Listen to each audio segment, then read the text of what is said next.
آخرت کے بارے سوچتا ہے. تو دوست مولانا روم نے ایک بات لکھی کہ حضرت شعیب علیہ السلام کے زمانے میں ایک شخص تھا.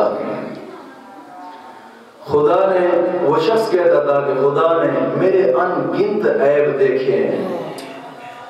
وہ شخص کہتا تھا کہ میرے خدا نے میرے ان گنت عیب دیکھے ہیں، یہ جانتے ہوئے کہ میں کتنا مجرم ہوں، میں کتنا پاپی ہوں، پھر بھی وہ میری پکڑ نہیں کرتا، میری گرفت نہیں کرتا. تو اللہ رب العزت نے غیب سے آواز دی حضرت شعیب علیہ السلام کو کہ حضرت شعیب سے کہا کہ تم اسے کہو کہ ارے شخص تو سیدھا راستہ ترک کر کے جنگل میں بھٹک گیا ہے اور کہتا ہے کہ میں تیرے گناہوں پر گرفت نہیں کرتا، حالانکہ تیری اس قدر میں نے گرفت کی ہے کہ تو نہیں جانتا کہ ہر سیر سے ہی زنجیروں میں تو جکڑا ہوا ہے، ہر سیر سے زنجیروں میں تو جکڑا ہوا ہے، اور اس قدر تیری پکڑ ہو گئی ہے کہ تو جانتا تھا کہ نہیں اور خدا کے حکمتوں کو نہیں جانتا، یہ بھی تو تیری ایک پکڑ ہے. تو پھر آگے انہوں نے ایک مثال دی کہ جیسے لوہا جب زنگی ہو تو لوہے کو تاپنے والا ایک زنگی ہو تو اس کے چہرے پر زنگ ہوتا ہے، لیکن لوہا اور زنگی کے چہرے کا رنگ ایک جیسا ہوتا ہے. اگر کوئی روئی اس لوہے کو تاپنے لگ جائے تو اس کے چہرے پر چتکبرے داغ لگ جاتے ہیں. تو آپ نے فرمایا کہ جو آدمی برائی کرے اور اس پر اڑ جائے اس کی سمجھ خاک میں مل جاتی ہے. جو شخص برائی کرے اور اس پہ اڑ جائے اس کی سمجھ خاک میں مل جاتی ہے اور کبھی توبہ نہیں کرتا، یہاں تک کہ گناہ اس کے دل کو اندھا کر دیتے ہیں اور اس کی غیرت مر جاتی ہے، ضمیر مردہ بن جاتا ہے کہ جب وہ اپنے گناہوں کو گناہ ہی نہیں سمجھتا. اس لیے علماء کرام نے فرمایا ہے کہ جو شخص گناہ کو گناہ نہ سمجھے وہ انسان دائرہ اسلام سے خارج ہے، مسلمان نہیں ہے. اگر کوئی گناہ کو گناہ سمجھتا ہے تو مومن ضرور ہے مگر گناہ گار ہے. تو محترم حضرت شعیب علیہ السلام نے ان باتوں سے جب اس شخص کو آگاہ کیا کہ ارے تو رب کی پکڑ میں تو ہے، گرفت میں ہے، تجھے معلوم نہیں ہے کہ تو کتنی جکڑ میں ہے اور کتنی گرفت میں ہے. تو اس شخص نے جب یہ باتیں سنی تو نہ ماننے کو تیار تھا. تو حضرت شعیب علیہ السلام سے کہتا کہ اس کا کوئی ظاہراً ثبوت لاؤ.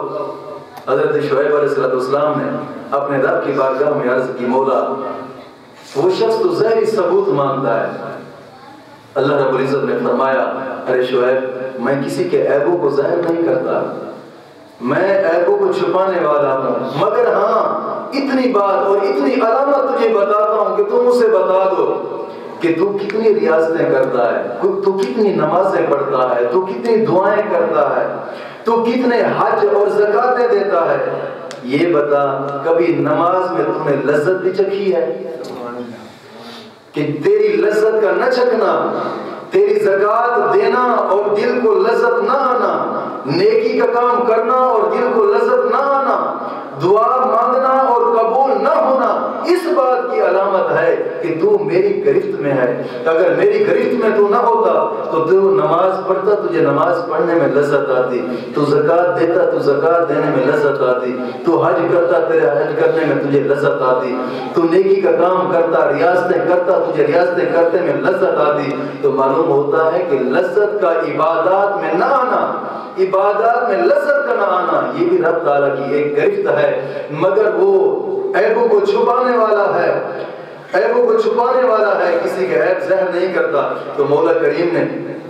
یہ بات حضرت شعیب علیہ السلام کو بتائی. تو حضرت شعیب علیہ السلام نے اس شخص سے کہا ارے شخص تیری ایک مثال اس درخت جیسی ہے کہ جو درخت اخروٹ کا درخت ہو، اس پہ اخروٹ تو لگے ہوئے ہوں مگر اخروٹ کے اندر مغز نہ ہو. مطلب یہ ہے کہ تو عبادت کر، تیری عبادت میں اگر لذت نہیں ہے، تو نماز پڑھتا ہے تیری نماز میں لذت نہیں ہے، تو حج کرتا ہے تیرے حج میں لذت نہیں ہے، تو زکات دیتا ہے تیری زکات میں لذت نہیں ہے، تو کوئی بات کرتا ہے تیری بات میں لذت نہیں ہے، تو دین پہ چلتا ہے تیرے دین پہ چلنے میں لذت نہیں ہے. تو مطلب یہ ہے کہ تیری مثال تو اس اخروٹ کے درخت جیسی ہے نا، کہ جو درخت اخروٹوں سے تو بھرا ہوا ہے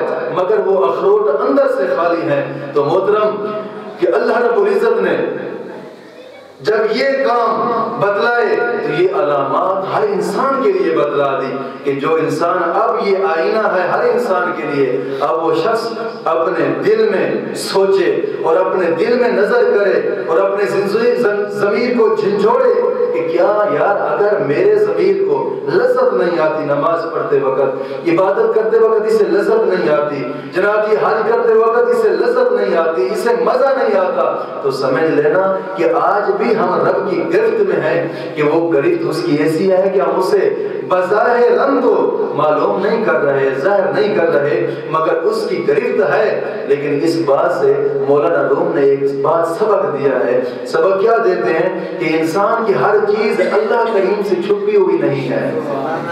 ہر چیز کو رب جانتا ہے، وہ ستار العیوب ہے، وہ غفار الذنوب ہے، اس کے آگے کوئی چیز چھپی ہوئی نہیں ہے۔ لیکن ظاہری عبادات لذت اور قبولیت سے خالی ہوتی ہے۔ جو ظاہری عبادات ہوں، جو لذت سے خالی ہوں، وہ قبولیت سے خالی ہوتی ہے، اور جن عبادات میں لذت ہو وہ ہمیشہ قبولیت کا درجہ وہی عبادات ہی پا جاتی ہیں۔